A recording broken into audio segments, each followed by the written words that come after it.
نور الدین ایک بہت بڑا سوداگر تھا۔ وہ دوسرے ملکوں کا سفر کیا کرتا، وہاں سے سامان خرید کر لاتا اور اپنے ملک میں فروخت کر کے نفع حاصل کرتا۔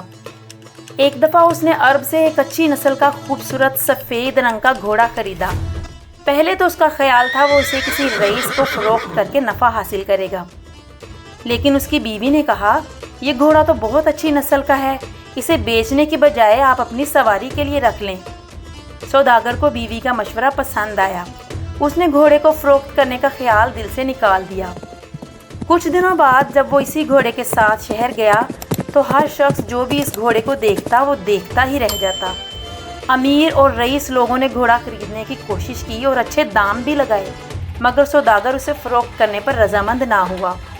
وہ یہ کہہ کر ٹال دیتا کہ وہ اسی نسل کا کوئی دوسرا گھوڑا انہیں لا دے گا۔ جب لوگوں نے دیکھا کہ سوداگر کسی صورت گھوڑا بیچنے کو تیار نہیں تو انہوں نے بھی کہنا چھوڑ دیا۔ ایک روز سوداگر اپنی حویلی کے برآمدے میں بیٹھا ہوا تھا کہ ایک نوجوان آیا اور جھک کر ادب سے اسے سلام کیا۔ سوداگر نے نوجوان کو سر سے پاؤں تک بغور دیکھا اور دل میں خیال کیا کہ یہ کسی شریف خاندان کا معلوم ہوتا ہے، اور اسے اپنے پاس ہی بٹھا لیا اور نوجوان سے پوچھا، جی فرمائیے کیسے آنا ہوا؟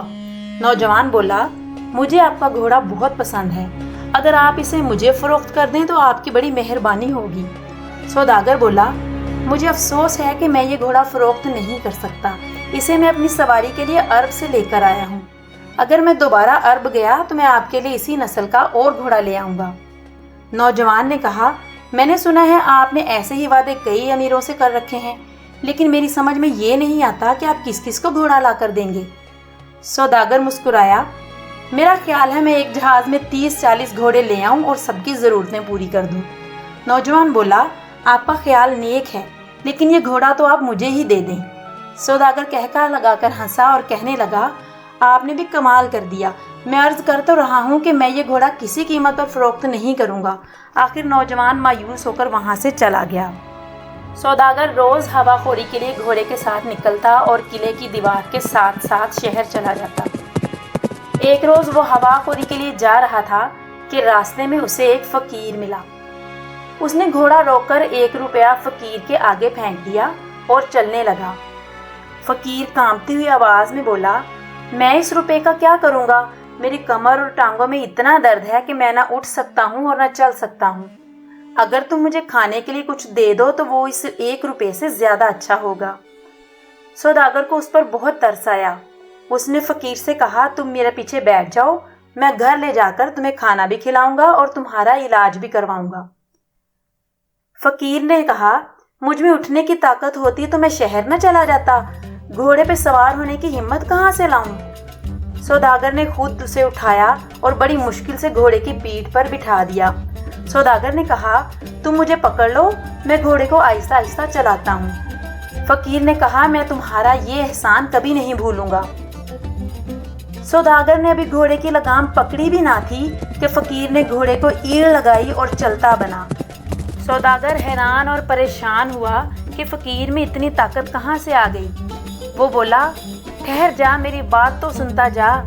فقیر نے گھوڑے کو روکا، چہرے سے مصنوعی داڑھی اور مونچھیں اتاری، سر سے میلی کچیلی ٹوپی بھی اتاری اور کہنے لگا، اب مجھے پہچانا تم نے؟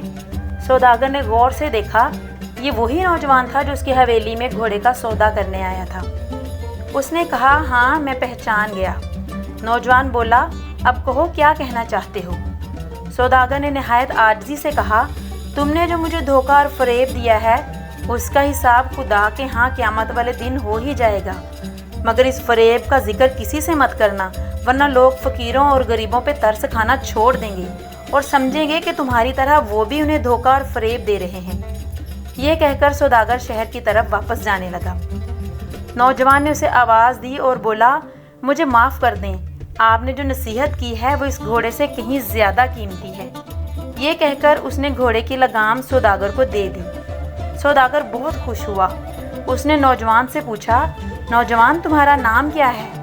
نوجوان نے کہا، میں ڈاکو منصور ہوں۔ سوداگر کے اوسان خطا ہو گئے۔ اس نے کانپتی آواز میں کہا، تم ہو ڈاکو منصور جس نے ایک عرصے سے پولیس کی نیند حرام کی ہوئی ہے؟ نوجوان مسکرایا اور کہا، جی ہاں، یہ ناچیز ہی ڈاکو منصور ہے، لیکن یہ ڈاکو ظالم امیروں کے لیے ہے، آپ جیسوں کے لیے نہیں۔ میں آپ کی طرف دوستی کا ہاتھ بڑھاتا ہوں اور یقین رکھتا ہوں کہ آپ بھی مجھے اپنا دوست سمجھیں گے۔ سوداگر بہت خوش ہوا اور اس نے آگے بڑھ کر منصور کو گلے لگا لیا۔ چلیے دوپہر کا کھانا میرے ساتھ کھائیے۔ اس دن سے دونوں ایک دوسرے کے گہرے اور سچے دوست بن گئے۔ ڈاکو منصور اکثر سوداگر کی حویلی میں آتا اور گھنٹوں اس سے باتیں کرتا۔ ایک روز سوداگر نے ڈاکو منصور سے پوچھا، یہ تو بتاؤ تم ڈاکو کیسے بن گئے؟ نوجوان بولا، میں ایک زمیندار کا بیٹا ہوں۔ میرا باپ اپنے علاقے کا سب سے بڑا زمیندار تھا۔ اس نے میری تعلیم پر ہزاروں روپیہ خرچ کیا اور میں نے بھی دل لگا کر پڑھائی کی۔ میں گاؤں سے دور ایک شہر میں پڑھتا تھا اور مزید تعلیم حاصل کرنا چاہتا تھا، پر یکا یک گھر سے پیسے آنے بند ہو گئے۔ میں واپس گاؤں پہنچا، وہاں جا کر معلوم ہوا کہ میرے والد کا انتقال ہو چکا ہے۔ میری تعلیم کا حرج نہ ہو اور مجھے صدمہ نہ پہنچے، اس لیے میری والدہ نے مجھے کچھ نہ بتایا تھا۔ میرے چچا نے زمینوں کی دیکھ بھال اپنے ذمے لے لی اور کچھ عرصے بعد ہی زمینوں پر قبضہ کر لیا اور پیسے دینے بند کر دیے۔